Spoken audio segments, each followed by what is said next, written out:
Miss Jessica LaRue back there handling the audio and visual technology this morning for us while Brent Jacobs is on vacation. We'll start as we always do with an invocation, and Reverend Eric Coy from First Presbyterian Church is with us. Join us in prayer. Please stand. Let us pray. Heavenly Father, we come before you in the midst of difficult and challenging times for our country and even Henderson County. We ask not you remove the challenges before us, but you make us stronger, and in order to walk through them with dignity and perseverance. Thank you for bringing us here today to become part of what you are doing in this county. Thank you also for calling these men and women before me to serve on this fiscal court on your behalf. And so, God, I pray for them. Bless the decisions they make today. Guide and direct their thoughts according to your will. Thank you for the business before them, and may they all work together to continue the excellent things that they are doing for our county. In Jesus' name we pray. Amen. Amen. Please join me in the pledge, please. I pledge allegiance to the flag of the United States of America and to the republic for which it stands, one nation, under God, indivisible, with liberty and justice for all. Thank you, Reverend. Pleasure as always. Mr. Clerk, would you please call the roll? Magistrate Southard. Here. Magistrate Moran. Here. Magistrate Putman. Here. Magistrate Berry. Here. Magistrate McCollum is absent today. Thank you. You have in your packets the minutes from the May 24th, 2022 fiscal court meeting, and after a period of review, I will entertain a motion to approve those. I move we accept the minutes. Second. We have a motion and a second. Any other corrections, clarifications, or additions? Hearing none, all those in favor say aye. Aye. Any opposed? Okay, we've got a fairly busy agenda today, which is apropos of June, coming to the end of fiscal year, and that's always the case, but we also have some other interesting things going on, and I'd like to start by asking Alan Bennett, our airport director, if you don't mind, come to the mic. We have another grant opportunity similar to one that we were able to land a year ago about this time. In the fall last year.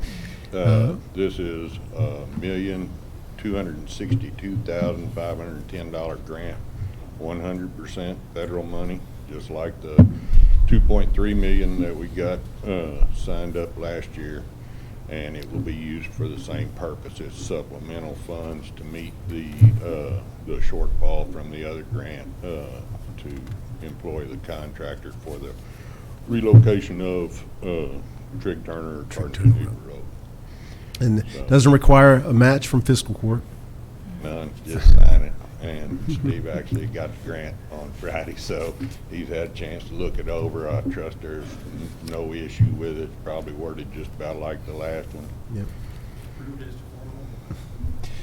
So we do need a voice vote, but sometimes the FAA just calls Alan up and says there's money.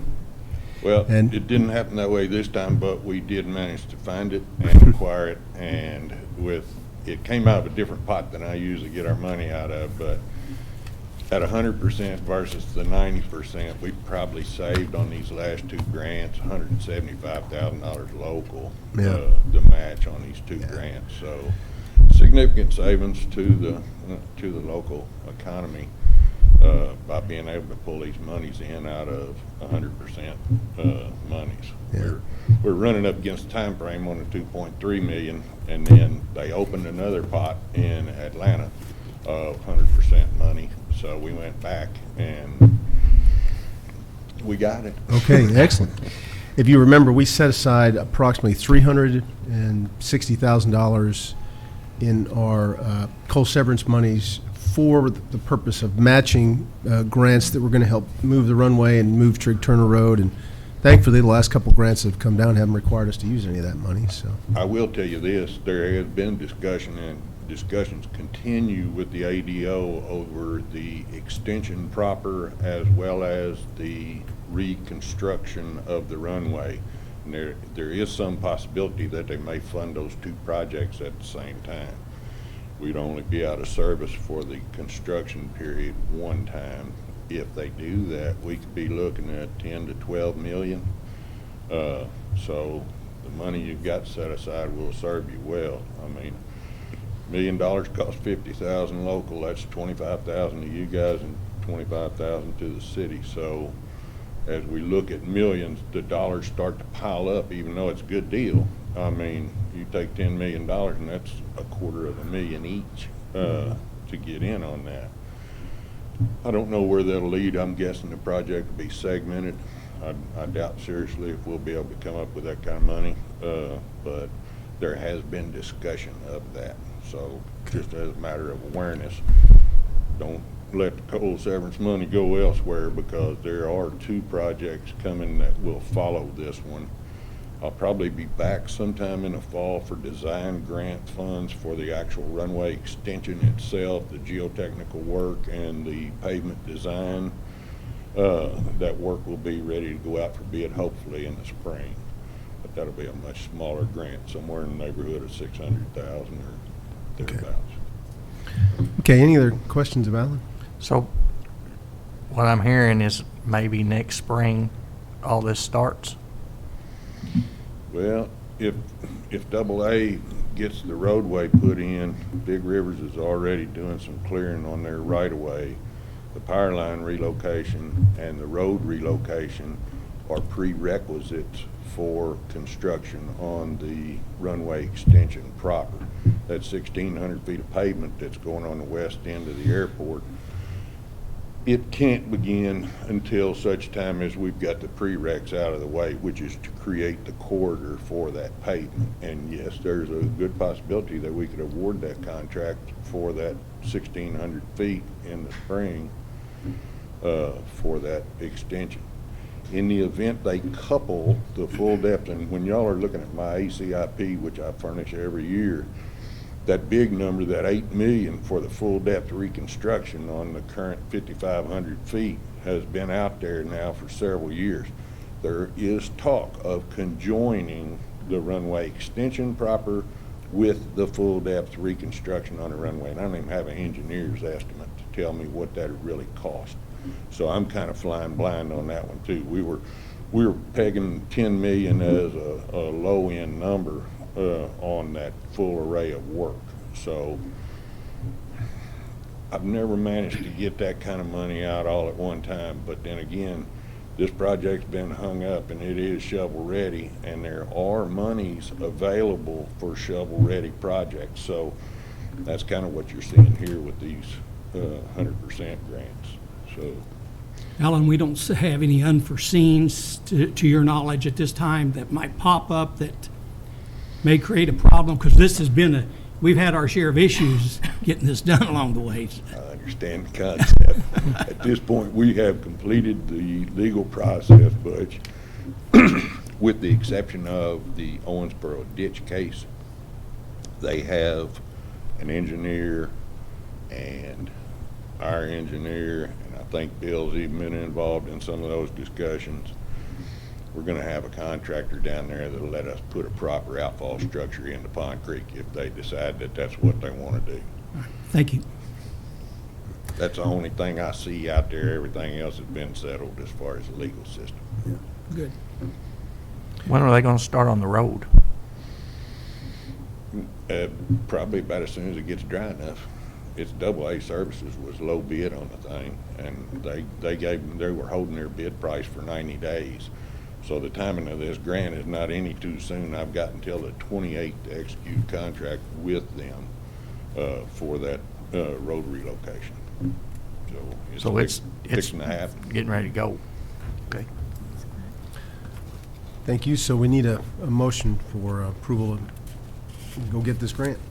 So moved. Second. A motion and a second. Any other questions about it? All those in favor say aye. Aye. Any opposed? Good hunting. Yep. Thanks, guys. Next, some housekeeping that we do every year as per state statute, and that is to have public hearings on how we're going to use LGEA funding and county road aid. I'll ask Brenda Ryder to come up and assist us with that. First, I'll need a motion to go into public hearing, please. So move. Second. Second. We have a motion and a second. All those in favor say aye. Aye. Any opposed? Now we're in public hearing, and Ms. Ryder, I'll turn it over to you. Henderson County anticipates the receipt of LGEA, Local Government Economic Assistance Funds for fiscal year '23 to be approximately $776,571. These funds will be used for general health, sanitation, public safety, and social services. And the estimated revenue sources for this is $110,000 from waste hauling franchise fees, $140,000 from mineral severance tax, and $515,571, which will be a fund transfer to the general fund to the LGEA fund. Appropriations for this fund, while are not all-inclusive, include volunteer fire departments, 911 communication center, landfill, human rights, senior citizens programs, shelter for women and children, as well as busing for parochial students. At this point, I'll ask if anybody from the public would like to make any comments. I have to ask 3 times, so I'll ask a second time for any public comment. And a third time, do we have anybody who'd like to make a public comment? Hearing none, I will entertain a motion to go out of public hearing. So move. Second. We have a motion and a second. All those in favor say aye. Aye. Any opposed? Okay, we're back in the regular meeting, and now we are going to go into a public meeting to talk about county road aid, and I'll entertain a motion to go into public hearing. So move. Second. We have a motion and a second. All those in favor say aye. Aye. Any opposed? We're now in public hearing, and Ms. Ryder. Henderson County anticipates the receipt of county road aid funds to be approximately $1,461,800.93. These funds are primarily funded by state motor fuel taxes and should be used for the construction, reconstruction, and maintenance of county roads. Distribution of fuels tax is based on population, road mileage, and land area of the county. The distribution of this revenue is 60% is expected to be received August of 2022, 30 to 35% to be received January of 2023, and the remaining to be received July of 2023. Other sources of county road funds are from truck license distributions from the state and fund transfers from the general fund to the road fund. For the fiscal year '23, it is expected to transfer $3,192,928.50 from the general fund to the road fund. At this point, I will ask again 3 times for any public comments. Does anybody from the audience or have a public comment? Again, I'll ask anybody have any public comments. Third time, I'll ask for any comments. Thank you. Now we'll entertain a motion to go out of public hearing. So moved. A motion and a second. All those in favor say aye. Aye. Any opposed? Back in regular meeting. Thank you very much. Next, I'd like to call up Kenny Garrett. A couple items. First is a mutual aid agreement between Henderson and Hopkins counties. We did a lot of work together, especially Kenny, during the tornado to help them, and Kenny spent a lot of time down there, and thankfully so, and we were glad to provide the assistance from Henderson County's resources. And with this mutual aid agreement, we may be able to recoup some of the time and costs, so I'll let you expand on that. Well, I got a call from my counterpart in Hopkins County, Nick Bailey, who said that we can request reimbursement for time spent with the command post down there. So they've got a pre-configured dollar amount that, based on the hours and time that we spent, that we can just basically bill Hopkins County from Henderson County a set amount of money, and they will write us a check, and then they in turn take that bill and turn it into FEMA for reimbursement, 100% reimbursement. So it's nothing, there's no skin off their teeth to do it. So when they told me about that, I said, well, let's do that. I talked to the judge, and he said, let's do it. So here we are. So I think we're looking at somewhere around $17,000 to bring back just for the use of the command post for the 6 weeks that it was down there. So once we get past this, we'll do that, and then I'd like to request that we maybe be able to put that money back into the EMA program or the command post at some point. So we have a mutual aid agreement that kind of is predicated on this idea of getting FEMA funds. So I think we'll need a voice vote to approve of this mutual aid agreement. And, I don't know if Mr. Gold had glanced at it at all. Yes, I've reviewed it, and it's approved as to form and legality, and that motion needs to authorize the signature of that agreement. So I need a motion authorizing the signature of the mutual aid agreement. I'll make the Judge, motion. Oh, go ahead. You have a I was just question? making the motion. I thought you had a question. No, go ahead. Okay, so I've made the motion too. Okay. Is that okay? You have a second? We'll have discussion if we Second. need to. You have a motion and a second. Butch, did you need No, something? Okay. no. He was just gonna make. I was going to make the motion as well. Gotcha. Please send our regards to the folks in I will. Hopkins County and hope I they're, will. you know, Thank you. I'll slowly get with but Brenda surely on that. building back. And I talked to Jack Whitfield often, and you know, it's going to be years before it's anywhere close to being normal. But again, I was glad we could help. He's being nominated as Judge Executive of the Year, so that'll come up at the KEMA conference, hopefully. He would have my vote. Yes. So we have a motion and a second. All those in favor say aye. Aye. Any opposed? Now,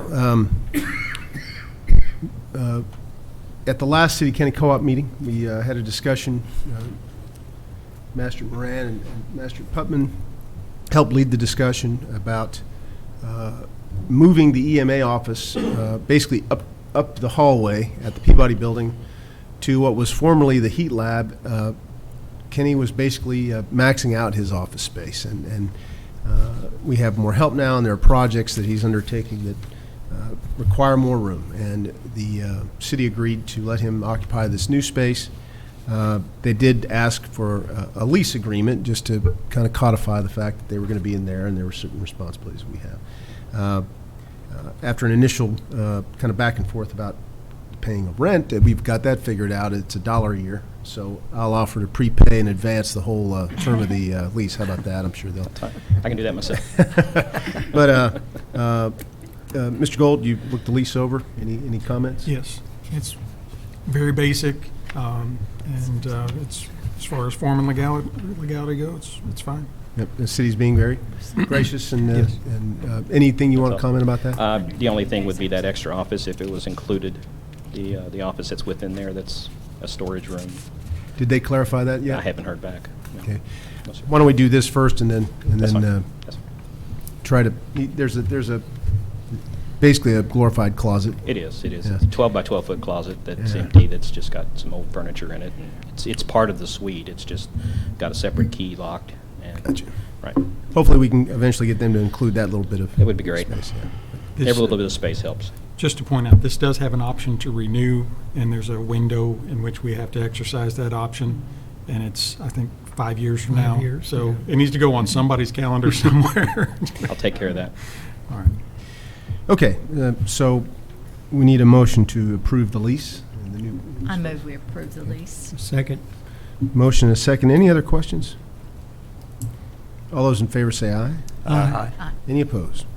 Thank you, Kenny. Once we get it all finished up, I'll invite everybody up for an open house and show you the new digs. Sounds good. Good deal. Is that it? Yep, thank you. Oh, yes, Justin, we do want to thank the city of Henderson for giving it at such a reasonable rate of rent. Very much so. Next, I'm going to ask Bill Hubiak and Nick Stallings, if you want, to come on up to talk about our recommendations on use of rural and secondary funds and flex funds. Bill, you have recommendations? Or Nick? All right, as y'all know, we got flex funds from last year. We got flex fund from this year, totaling in the order of $278,000 and some change. What we did, we're replacing a bridge on a BF Overfield. Me and Bill went and drove a few roads out in that area and found Dixon 1. They started that last year. went up to a bridge that was widened. So we were going to pick up from that location there by Beaver Dam Creek and continue on to Kentucky 145. That will complete Dixon number 1 all the way through. Dixon 2, looking to pave from Kentucky 145 out to the Webster County line. That will complete all of Henderson County's maintenance for Dixon number 2. So that section, I mean, you're somewhere around $140,000 to complete both those roads. That will take care of those sections there. It's ease of pavement, can start out there at the end of it, at the county road, county line, and take off back towards 41A, pay the way out, be real nice, no joints in the road, that kind of thing. So good maintenance there. Then we also going to pick up Spotsville Bluff City Road in the Magic Berries district. That is going to start from where they ended last year and continue on in through into the intersection with Bluff City Road. So that's around 1.7 or so miles of roadway there at a cost that we're estimating some around $115,000. So adding those both together puts us at a total of $279,000, and this flex funds total of $278,000. So within $1,000.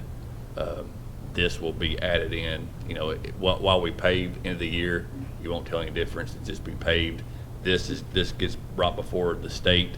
The state has people go out and assess the roads. Their two main points is a house density and business density, to make sure it's just not some glorified driveway. So with these roads, we got plenty of businesses, plenty of houses, that it will pass, no problem. So that's what I wanted to kind of get through, to take care of the weeds part of it. They can come up here, look at this, approve it, and we put it in with our master paving list. I don't see any issues, Bill don't see any issues with them not approving these 2 roads, And 3 roads. And Magistrate Moran, this will be divvied back out, and you will get a portion back to your numbers out of the regular asphalting to even everything out. So Thank you. we wanted to make sure we picked good roads, but complete roads that were already started and needed to be finished out. And while we were driving, these 2 roads kind of fit in perfectly to do so, and would pass without any problems whatsoever because of the conditions of the roads and the density of the houses on the road. So, you will get taken care of on the other end. I appreciate that. You know that, and so, but this makes it easier for the state also when they come back in to not only inspect them on the front end, but inspect them on the back end so that we get our money back. So, Makes sense. So that's the recommendation. We need a motion to approve both the state's recommendations and the flex fund recommendations.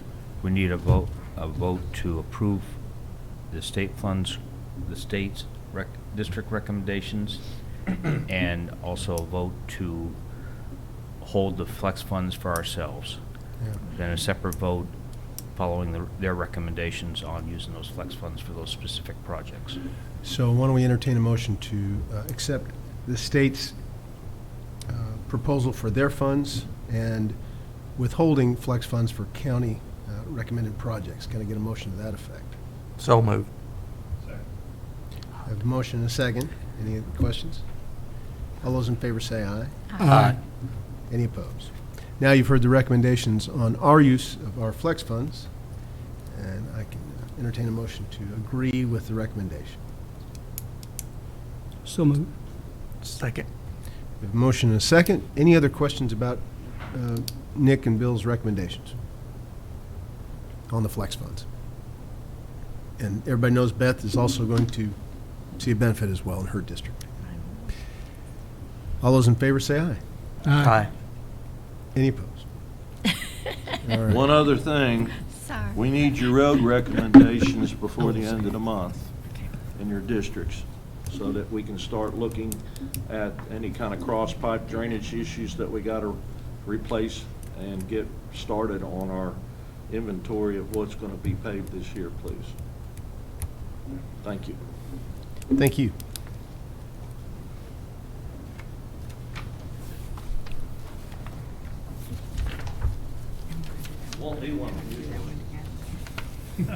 I said something to Nick, he said he'd go. Next, we have another Still want to. annual bit of business we do, re-upping our official affiliation with the City County Rescue Squad.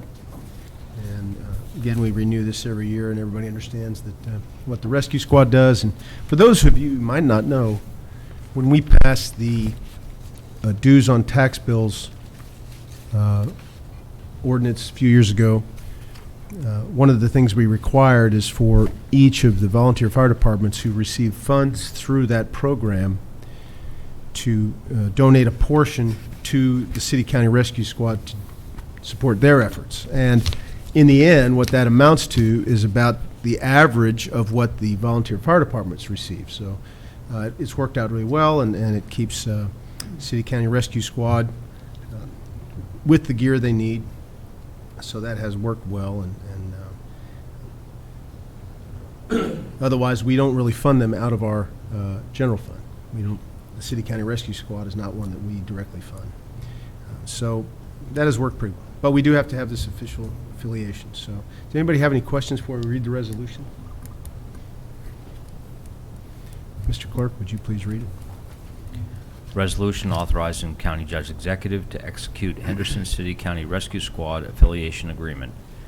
Whereas KRS 39F establishes the framework for the establishment and operation of a county-wide rescue squad, and whereas the Henderson City County Rescue Squad Incorporated has served in such capacity in accordance with its mission statement and applicable laws and without fee for service, and whereas the Henderson County Fiscal Court must authorize and affiliate with the Henderson City County Rescue Squad Incorporated on an annual basis for it to continue operation, and whereas it is recognized that all assets, property, funds, or interests acquired, appropriated, donated, or raised for the benefit and or operation of the Henderson City County Rescue Squad Incorporated shall be deemed the property of the Henderson County, City of Henderson, or when acquired through state funds, the property of the Commonwealth of Kentucky, and the Henderson City County Rescue Squad Incorporated will be responsible for the management and accounting of said assets.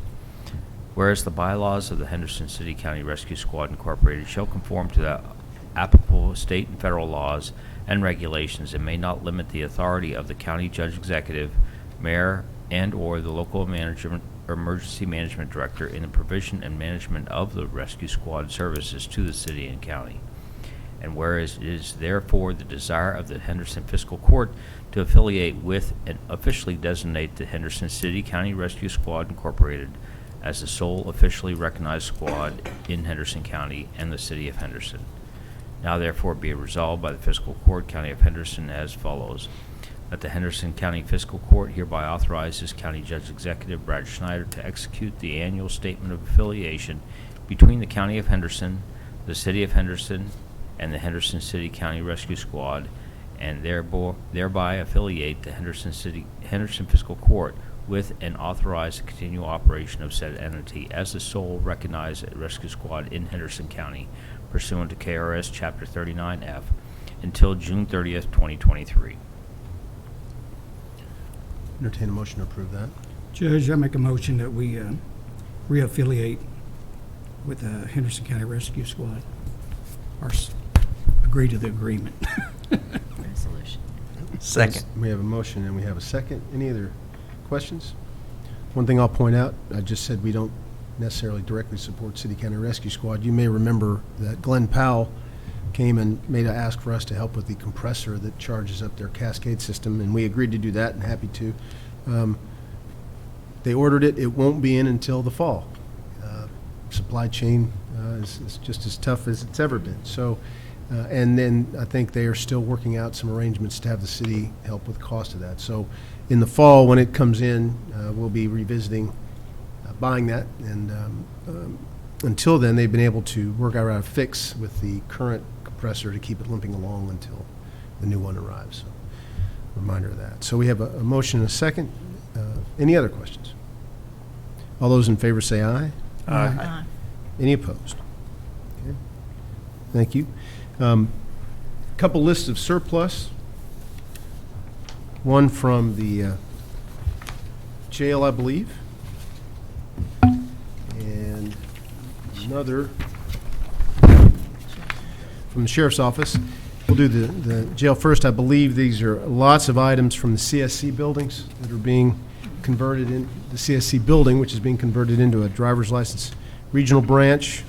So they are sloughing off a lot of these old office items. Any questions about those? Do I read that we're donating all that to the emergency management? A couple items are. A couple items. And The remainder is to be online auction. Okay, not resting, I got it. in lieu of reading the whole resolution, would anybody care if clerk Synopsis. just read the summary at the top? It's pretty straightforward. Any other questions about that? You want to read that summary at the top? Resolution declaring certain county property to be surplus and providing for the disposition thereof. Yeah, motion to approve? So moved. Second. Motion and a second. All those in favor say aye. Aye. Any opposed? Now we have a small bit, we have 3 vehicles from the Sheriff's Department. Sheriff Crafton, anything you want to say about?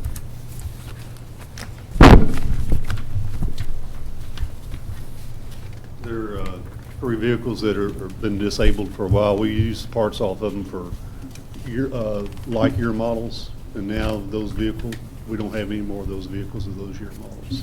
So these can be surplused. Okay. Any other questions of Sheriff Crafton? And if you don't mind, I'd like just to have to read the top summary there instead of the whole thing. So, Mr. Clerk, if you would read the top. A resolution declaring certain county property to be surplus and providing for the disposition thereof. Motion to approve that? Motion to approve. Second. We have a motion and a second. Any other questions? All those in favor say aye. Aye.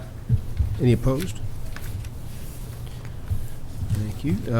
In your package, you have the Sheriff's monthly report. Anything you want to add to that, Sheriff Crafton? Entertain a motion to approve the Sheriff's report. So moved. Second. We have a motion and a second. Any other questions? All those in favor say aye. Aye. Any opposed? Mr. Gold, your report. Got a few checks today, Judge. Dental and life insurance, $306.24. Health insurance, $5,251. Aflac, $204.42. Interest, $123.71, for a total remitted to the county, $5,885.37, bringing the fiscal year total to date, $143,173.19. Thank you.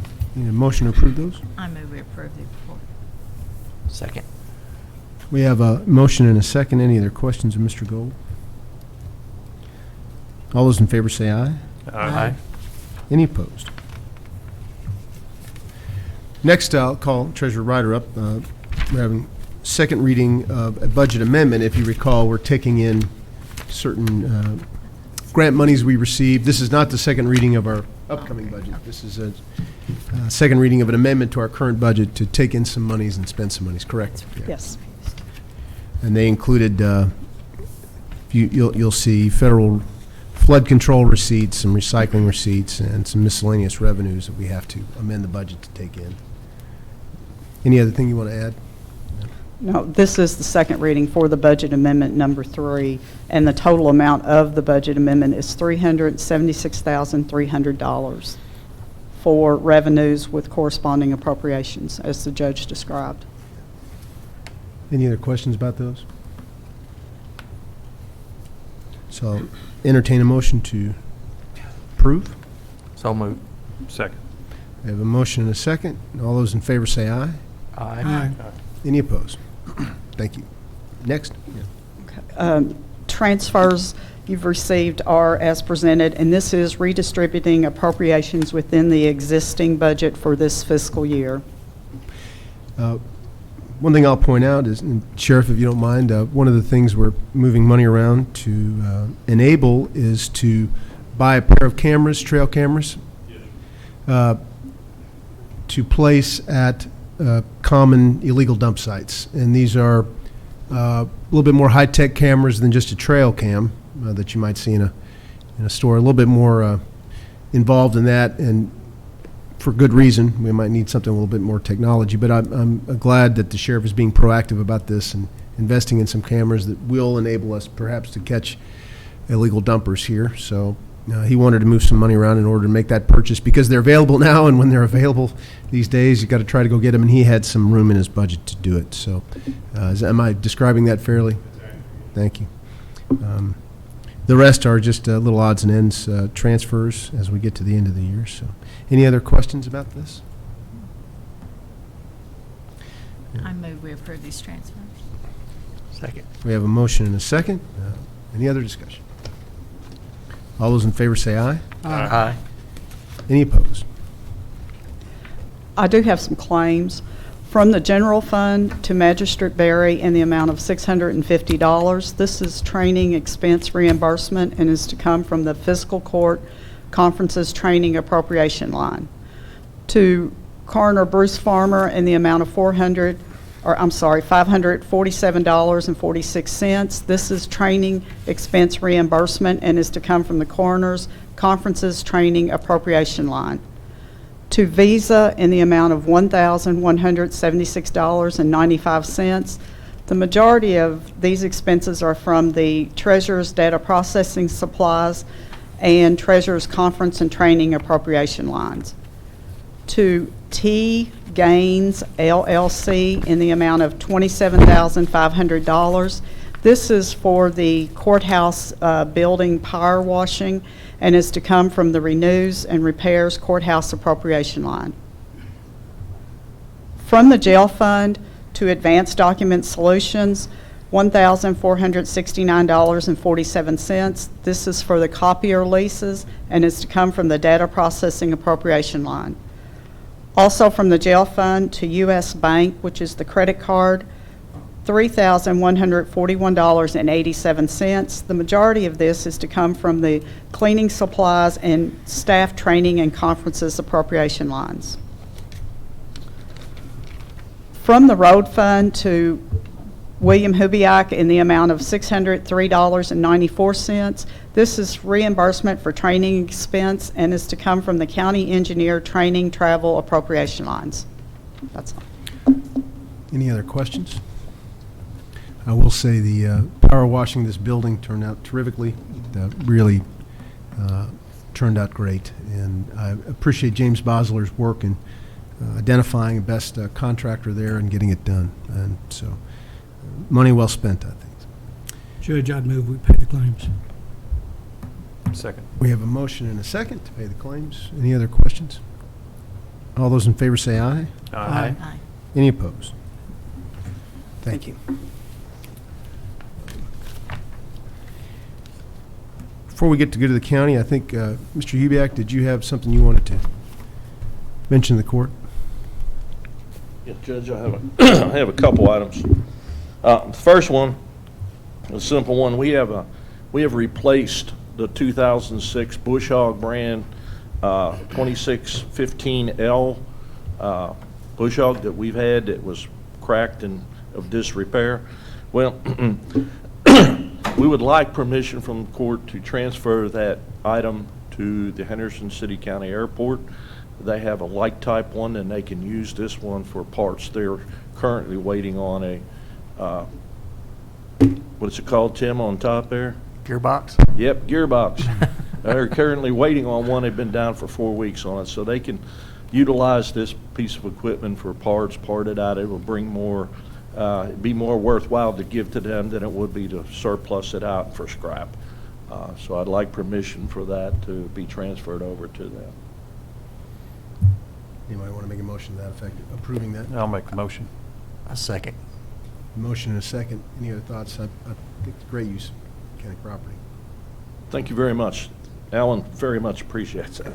All those in favor say aye. Aye. Second item is I got some requests for some new hires, which is following policy. Charlie's not here, but want to make sure I'm doing it right. We have 2 people from Parks, part-time help. We actually had 4 applications, and over the sequence, we interviewed all 4. 1 declined the position, 1 we never could get a hold of ever again, but we have two young men that are going to take care of filling our void and help in the parks this summer. The one is Naquan Collins, and the other one is Isaac Cummings. So I'd like permission for them to be the part-time help at the parks for summer. Can you tell They're us what both the high pay, school students. Can you tell us what the pay rate will be? Do what? Can you tell us what the pay rate will be? $12 an hour. Okay. And that's what we pay all the part-time people. Motion to approve those 2 hires? So moved. Second. Motion and a second. Any questions?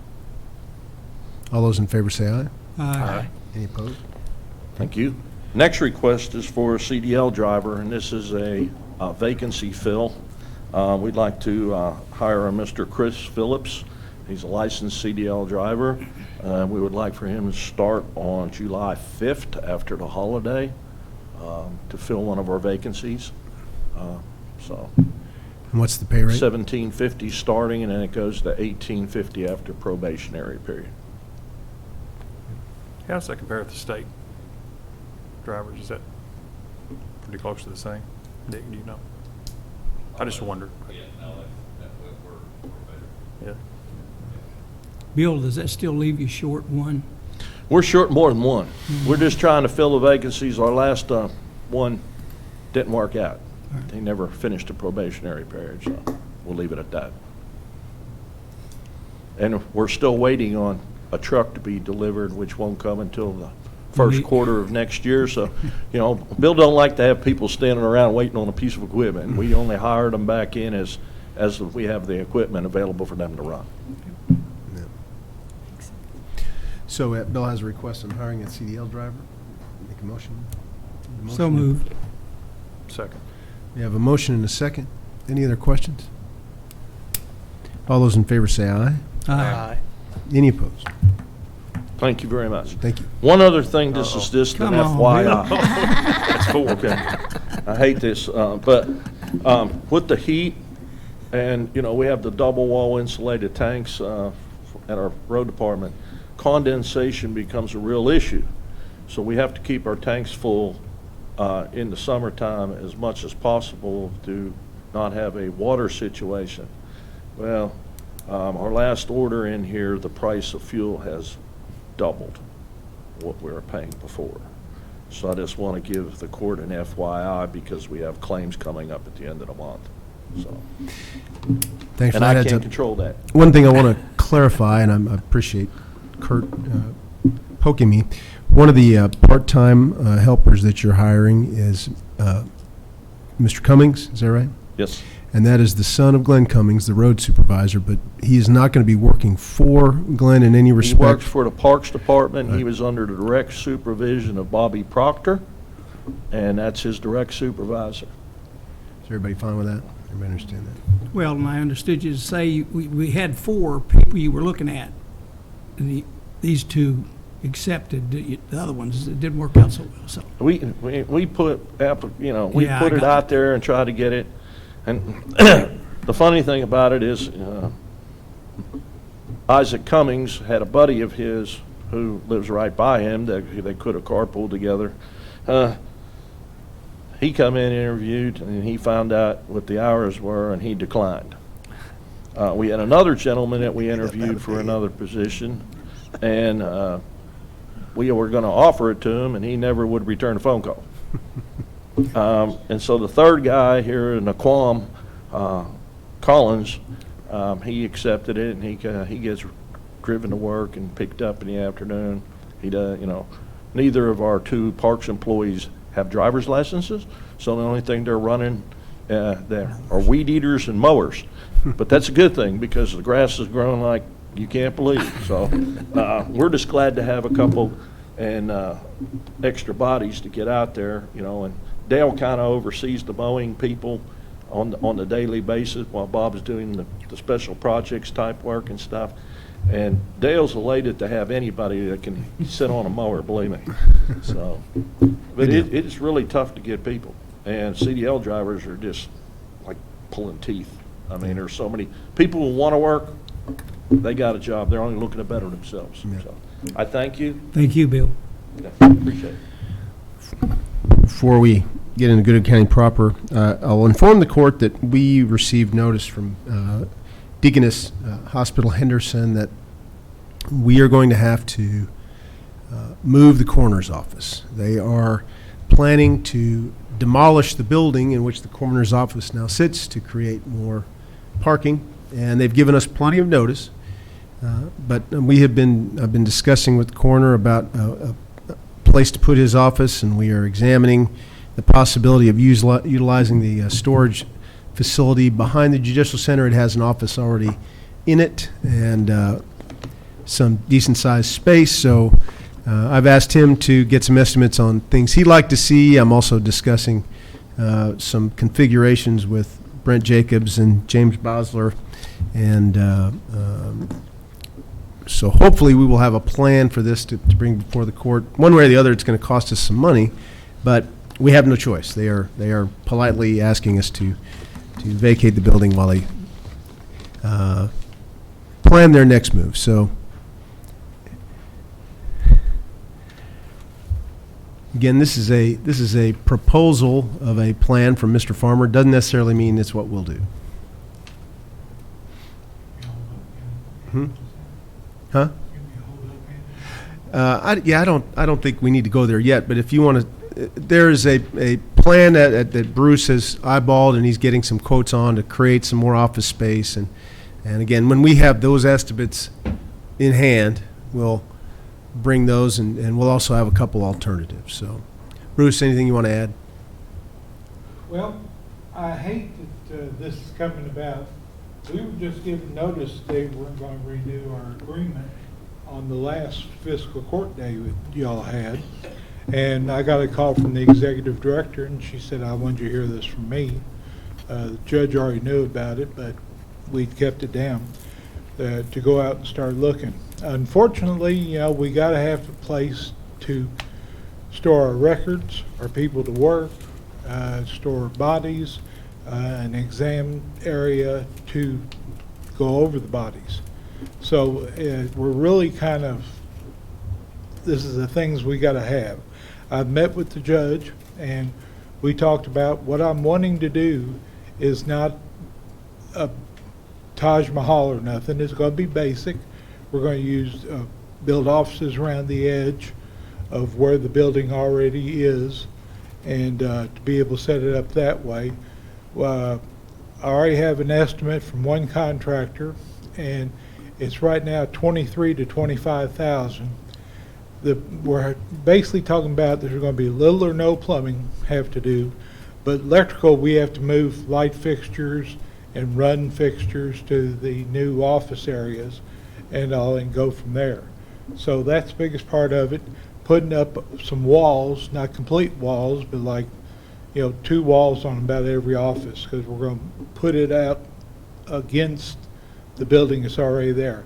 The building is already insulated and in pretty good shape. There's already, thanks to Kenny Garrett, there's already a backup generator there.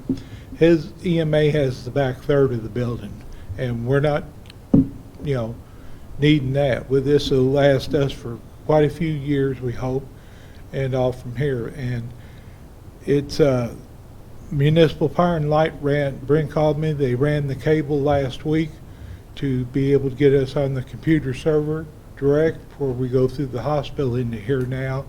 We've already talked about the phone lines. Deaconess is releasing a fax line that we use that serves, plus we already own the main line anyway. We've just got to get with Hipple's going to be taking care of that. We're talking and doing all the background work at the moment. And like I said, this isn't going to be fancy, elegant, or nothing like that. It's going to be functional and keep the cost down as much as I can. And I'm overseeing what we're doing and talking with builders right now. Carpenters, to get carpenters is awful tough. I've been, shedding tears and everything else to a couple of friends of mine just to get estimates. And they said, well, we don't know if we're going to do it. Well, we've got till the 1st of August. So we've got a month and a half to do something. The couple of builders have been in there. They said short of the electrical, their part probably be just about a week. Electrical, we've talked with them, given them a rough idea, and it's the running the wiring is going to be the biggest thing per se to get electricity everywhere we need it. So that's about where we stand at the moment. EMA has some equipment in there right now, and we're talking about where that's going to be moved to, because what we have to do is we have to totally secure the building where only our staff will be able to get in there and get out. It's the same way our agreement is with the hospital. There's the garage in front. Their maintenance people come and go because they keep a couple of vehicles in there, that the equipment they use. But the main rooms we use are totally locked, and the only way they get in there is one of our people do it. And so that's one of the things that's required we have to do. So between files, deceased, evidence, and all, I guess that's the kind of stuff and it's growing more every day. It's right now I want to tell you, I want to thank the judge the other day, last Tuesday when the incident happened out at Big Rivers. I was on my way to Lexington. My staff responded out there with the city, Owensboro, Evansville, and all, and things were going well. We found out it was in Webster County. So I personally called the coroner at Webster County. He has just been appointed coroner a couple months ago. Doesn't have his training or anything else. He goes, "Bruce, what do I do?" I said, "Well, it's in your area. You need to be taking care of this, and we'll turn it over to you." He said, "But still, what do I do?" I offered to leave him a couple of deputies and that have the training to know what to do. And he asked, he said, "Well, can you handle it?" I said, "Well, we've already started. You call your judge. If he doesn't have a problem with it, I'll call my judge. And if he doesn't have a problem with it, because this incident was so technical, I guess the best way to do it."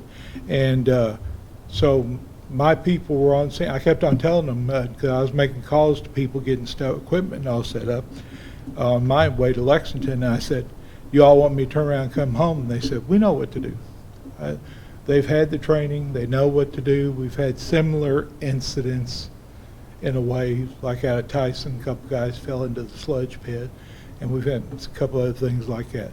So they all knew what to do, had most of the equipment to get it, and working with everybody, and things went well for the recovery. You know, that's all I can say. And we took the bodies to Madisonville.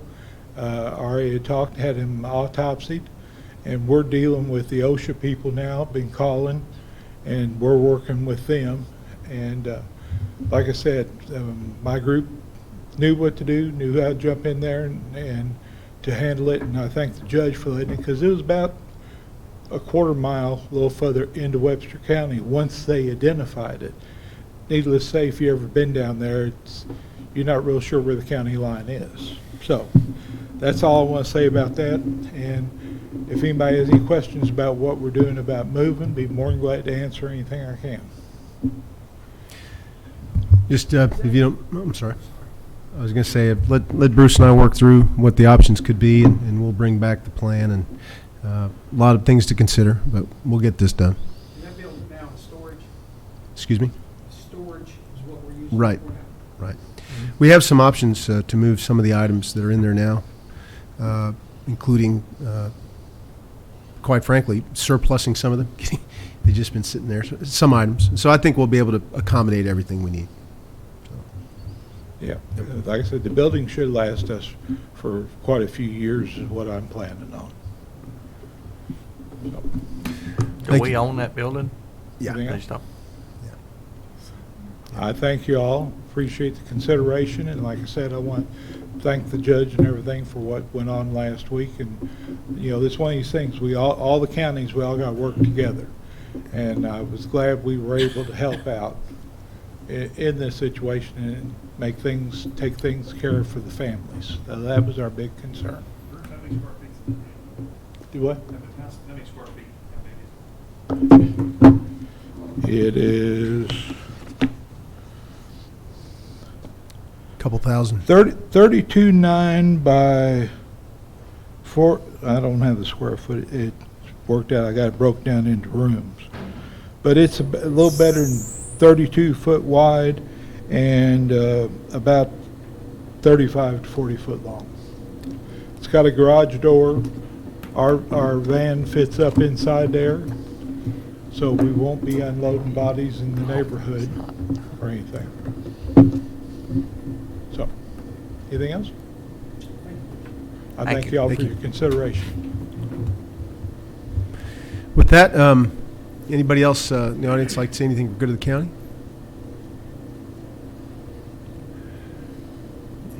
Mr. Johnson, would you like to? Mr. Johnson, would you come up to the mic, please? Just want to announce, I know we have WC Handy starting this week, but also we want to give a shout out for our Juneteenth program this Sunday afternoon from 4 p.m. to 7 p.m. right here in Central Park. So we're looking, if you can come out, I know it's Father's Day, and so we encourage you to come on out and support that event if you can. And so we're looking forward to this week of fun activities and WC Handy, Street Strut, and everything else goes along with it. So thank you for that. Thank you, the group that's putting together Juneteenth. You met them, they presented to us. They're doing great work, and Reverend Johnson's part of our little steering committee, and it's gone well. This first celebration should be fun. So if you're in town, those times on Sunday after you get cured from your hangover from 4 days of great blues music, be a good way to wind the weekend down. With that, I'll go around the room. Mr. Magistrate Southard, anything going on? Our graders, our engineers slipped out on me, but our graders are down and they're waiting on CAT. They said they were coming back Monday, but they didn't tell us what Monday. So gravel roads are getting rough, Yeah. but there's nothing we can do till we get the grader fixed. So we're waiting on that. Hope everybody's patient with us. We know that they need to grade it. So other than that, they're all good in District 3. I think anybody who, especially farm operations that have to wait on their own parts, can understand the challenge we have. So, yeah. Master Moran? I really don't have anything that's unusual. But as far as I know, everything's well in District 2, and I look forward to the Juneteenth celebration. Master Putman? Thank you, Judge. I guess I could revert back to Master McCollum's line. All my roads and ditches are good, and all is good. Master Berry? Thank you, Judge. I don't have a whole lot. Good luck, Reverend Johnson, with the activities Sunday. I can't be there. I would be there, but I can't. I won't be there. I'll be out of town Sunday. So good luck with that. Thank everybody. It's going to be hot. The Blues Festival is going to be really hot, so hope everybody stays healthy and down there and has a good time. So, but you can come with me to look at my roads if you just want to get out and look at roads. Yeah, I have more to look at, but that's a lot of fun. Open So invitation. yeah, there you go. Yeah, just come on out and go. It's But good to have somebody with you. yeah, we'll be looking at roads this week probably. And, To write things I'm down. calling myself pretty generous. you don't have to go. That's right. You don't have to go. You just yeah. Just keep the money coming. All right. All right. That's about all I have. Everything's good in District 1. Thank you, Bruce, for checking into the stuff over at the building. So that's all, Judge. Thank you. Mr. Gold? Things are good in the county attorney's office. Like Reverend Johnson said, it's going to be a busy week this week. Started yesterday. The handy lunch breaks kicked off, and today we've got lunch breaks at Rock House, Metzger's, and Homer's, and then happy hours at Rock House and On Deck. And then there's also lunch breaks and happy hours all over the community tomorrow and Thursday as well at all kinds of places throughout the town where people are having live music come in and play. And that's a really good thing because it's in addition to the big the bands that play at the festival itself up on the big stage. This gives an opportunity for a lot of local bands to play and, be in a live setting. So if you can go out and support those lunch breaks and happy hours, that's a great thing. As far as the festival itself goes, it is going to be hot, but there going to be a lot of opportunities for cold Cokes and such that will cool everybody down.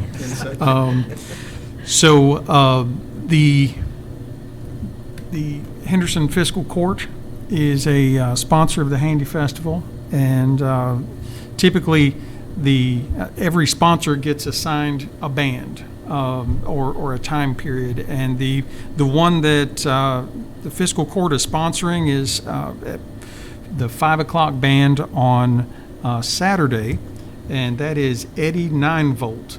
And probably not a name probably not one you've heard. They are really new on the scene, but in the little while they've been on the blues scene, they've really been tearing it up, and they were actually a really good get. We kind of got them as their star was rising and got them signed before they got too expensive for us. So it's going to be a good thing. I hope the members of the Fiscal Court are able to come out to the entire festival, but particularly to that part. Saturday from 4:30 to 5 will be the break where the Fiscal Court is given a whole lot of primetime recognition there. But Eddie 9-Volt's a band from Atlanta. They've, like I say, young band. They've already been nominated for Blues Music Awards, which is like the Blues Grammys.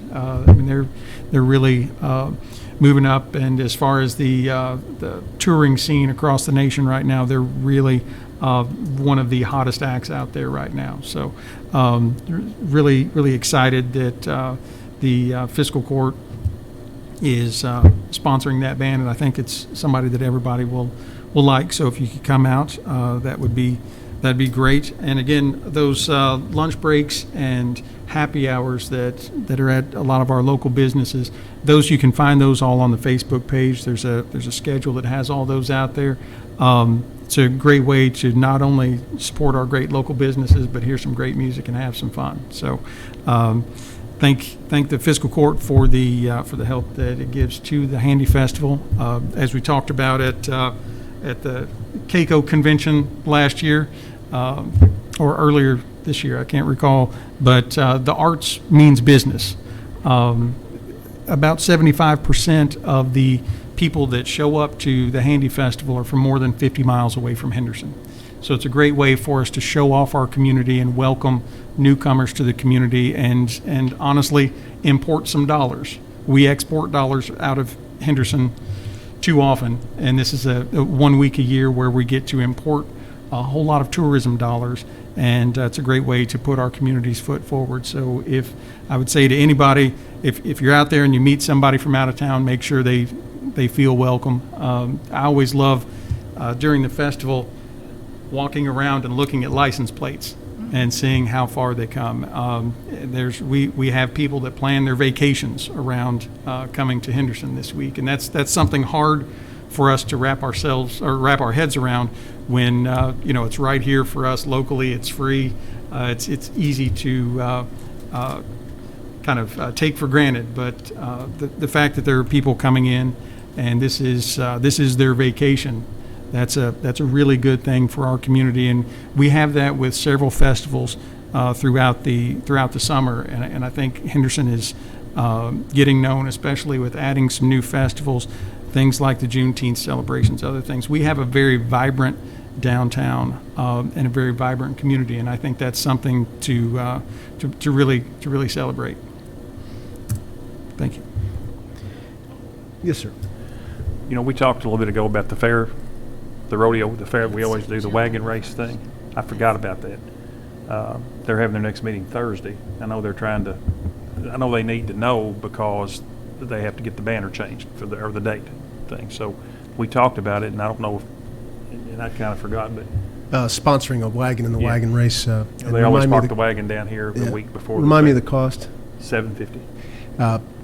I'd entertain a motion to once re-up that and sponsor a they have a truck big wagon crowd. again. The kids love that thing out there, so it's good. I move that we sponsor. Second. We have motion, a second. It's worked out really well, and that's Yes. become a big attraction. I was Yeah. amazed at the amount of people out there last year, so.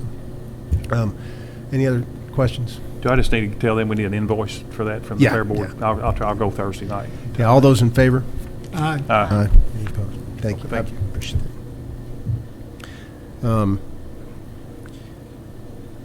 want to reiterate the compliments about all the preparations for all the activities this week. I encourage everybody to go, including Juneteenth and Handy. And next week, we have another event that's very exciting.